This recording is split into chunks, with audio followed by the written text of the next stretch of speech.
তোমার প্রেম পাথারে সাঁতার দিতাম, দুটি বাহু তুলে হরি বলতাম। কেন নরদেহ না দিলে মরে।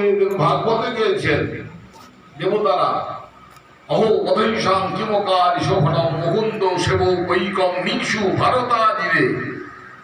তাই দেখুন আমাদের এই কলিযুগে শ্রীমন মহাপ্রভু অবতীর্ণ হয়ে এই জগৎবাসীকে দেখুন নিজে আচরণ করে জগৎকে দেখালেন।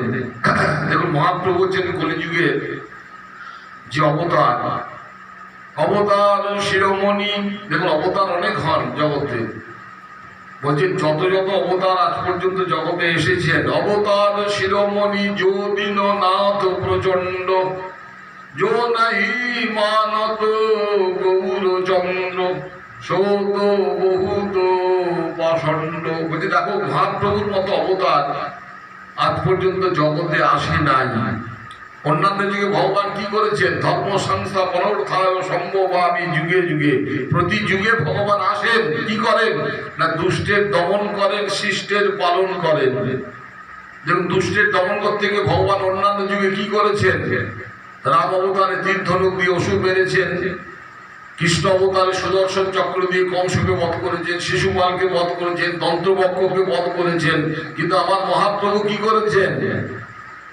মহাপ্রভু কাউকে মারেন নাই, অহিংস আর সহিংস। দেখুন মহাপ্রভু অহিংসার প্রবর্তন করেছেন এই যুগে। মহাপ্রভু নিজে বলেছেন, এবে অস্ত্র না ধরিব আর প্রাণে কারে না মারিব, অগো চিত্ত শুদ্ধি করিব সবার। দেখুন দুই প্রকার আছে মানুষের মধ্যে। এই যে মানুষ আমরা, এই মানুষের মধ্যে দু রকম প্রকৃতি আছে দেখবেন, কেউ ভগবান মানে, কেউ মানে না। তাহলে যারা মানে তাদের বলে আস্তিক, যারা মানে না তাদের বলে নাস্তিক। আর শাস্ত্র বলছে দৌভূত স্বর্গ লোকেস্মিন দৈবাসুর এ বচ, বিষ্ণু ভক্ত স্মৃত দৈব আসুরাস্তদ বিপর্যয়। দেখুন দুই প্রকার আছে মানুষের, শাস্ত্রে বলছেন। একটা হচ্ছে আসুরিক, একটা দৈবিক।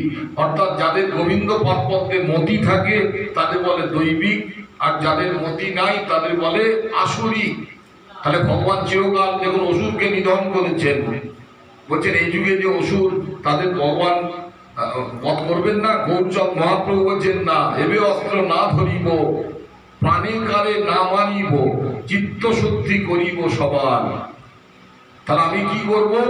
ওই নাম রূপ অস্ত্র দিয়ে, যেহেতু মহাপ্রভুর বাক্য আছে দেখুন, মহাপ্রভু এই কলিযুগে ঘোষণা করেছেন, যেহেতু দর্পণ মার্জনম ভব মহাদাবাগ্নি নির্বাপনম, সেবকৈরব চন্দ্রিকা বিতরণম, বিদ্যাবধূ জীবনম, আনন্দম বুদ্ধিবর্ধনম, প্রতিপদং পূর্ণামৃতস্বাদনম, সর্বধর্মস্নপনং পরম বিজয়তে কৃষ্ণ সংকীর্তনম। মহাপ্রভু বলছেন আমি এই আমার কৃষ্ণ নাম সংকীর্তনের দ্বারা তাদের চিত্ত দর্পণটাকে মার্জন করে দেবো।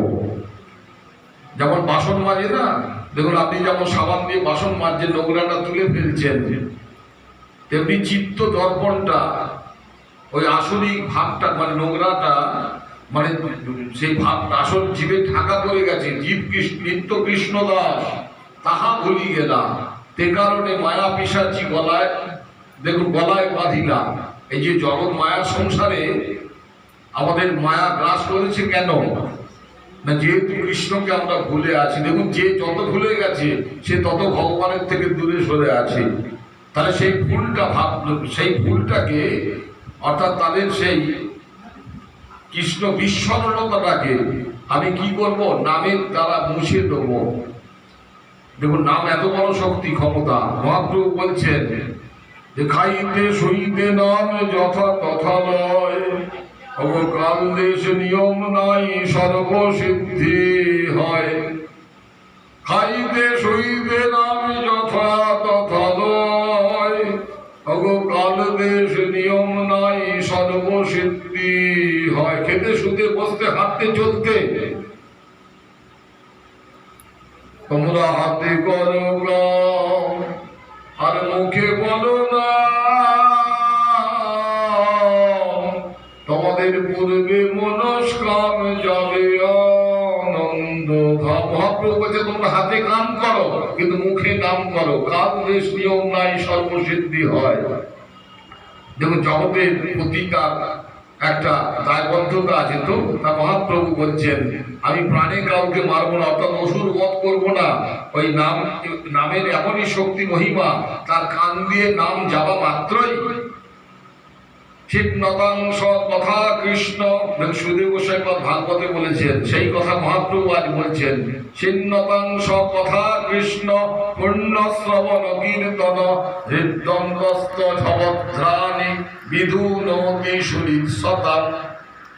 যদিও কথাটা বলেছেন উদ্ধবকে, যে জানো এই নাম কানে যাওয়া মাত্রই ওই ভেতরে দেখুন আমাদের যে মানে ভেতরে কৃষ্ণ বহির্মুখতা দোষ যা দিয়ে এই অন্তরটা ঢেকে গেছে, যেমন একটা আয়না দীর্ঘদিন পরে পরে পরে থেকে থেকে ওই ময়লা স্তর পড়ে যায়।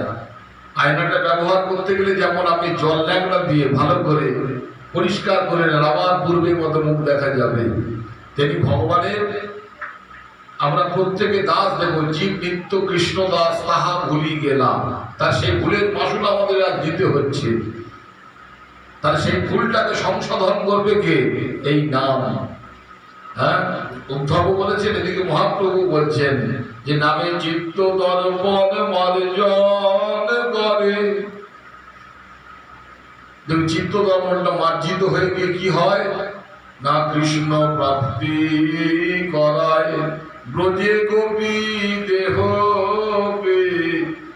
রাধা কৃষ্ণ প্রাপ্তি করায়। দেখুন নাম করতে করতে ওই রাধা দাসী অভিমান অন্তরে আজ থাকবে এবং রাধা গোবিন্দ প্রাপ্তি হবেই হবে। তাহলে ব্রজগোপীরা যেমন সেই রাধা গোবিন্দকে দেখুন সেই মাধুর্যের উপাসক হয়ে গোবিন্দের প্রিয় পাত্র হয়েছিলেন, হ্যাঁ তারাই শ্রেষ্ঠ হয়েছিলেন।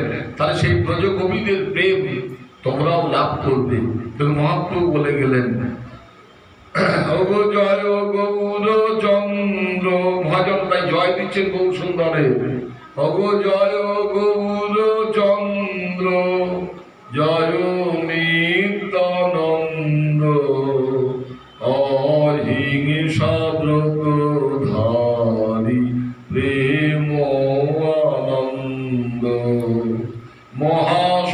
মহাশক্তিময় নাম প্রচারিলে গানে গানে। ওগো মহাশক্তিময় নাম প্রচারিলে গানে গানে। কি বা হিন্দু কি জগৎ অবিচারে নাম দিলে। দেখুন এই হচ্ছে সেই মহাপ্রভুর দান, যেটা এই কলিযুগে আমরা পেয়েছি। দেখুন সেই শাস্ত্রের কথা, ভাগবতের কথা, আপনি আচরি ধর্ম জীবকে শিখান, আপনি না আচরিলে শিখানো না যায়। তা মহাপ্রভু যদিও পরবর্তী সন্ন্যাস 24 বছর বয়সে নিয়ে ওই পরবর্তী যে দায়িত্ব নিত্যানন্দ প্রভুর হাতে তুলে দিয়েছিলেন, যে যাও নিতাই সুরধ্বনি তীরে। দেখুন আপনারা এই গত কয়েকদিন আগে পানিহাটিতে দণ্ড মহোৎসব হয়ে গেল। দেখুন রঘুনাথের প্রতি সেই কৃপাদণ্ড হয়েছিল, সেই উৎসবে অনেকে যোগদান করেছেন। তাহলে সেই মহাপ্রভু আদেশ করেছিলেন, ওগো যাও নিতাই সুরধ্বনি তীরে, ওগো নয়নে দেখিবে যারে আমার নাম প্রেম দিবে তারে। দেখো নিতাই কেহ যেন বঞ্চিত না হয়। দেখুন কাউকে বঞ্চিত করতে বারণ করেছেন মহাপ্রভু। তাই নিতাই চাঁদ সেই সুরধ্বনি তীরে এসে আবাল বৃদ্ধ বনিতাকে সেই নাম দিতে শুরু করেছিলেন। দেখুন সেই নিতাই গৌরের দান এ ভোলার নয়। অতএব দেখুন মহারাজ পরীক্ষিত যেমন ওই 7 দিনের মধ্যেই পাপ থেকে মুক্ত হয়ে কৃষ্ণ লাভ করেছিলেন, আমরাও সেই নামকে আশ্রয় করলে কৃষ্ণ রাধা গোবিন্দ অবশ্যই লাভ করব। অতএব দেখুন মূল ভগবান ভগবান কি। এবার আমরা নাম করে অনুষ্ঠান শেষ করব। ভজনিত রাধে শ্যাম জপ হরে কৃষ্ণ হরে রাম ভজনিত রাধে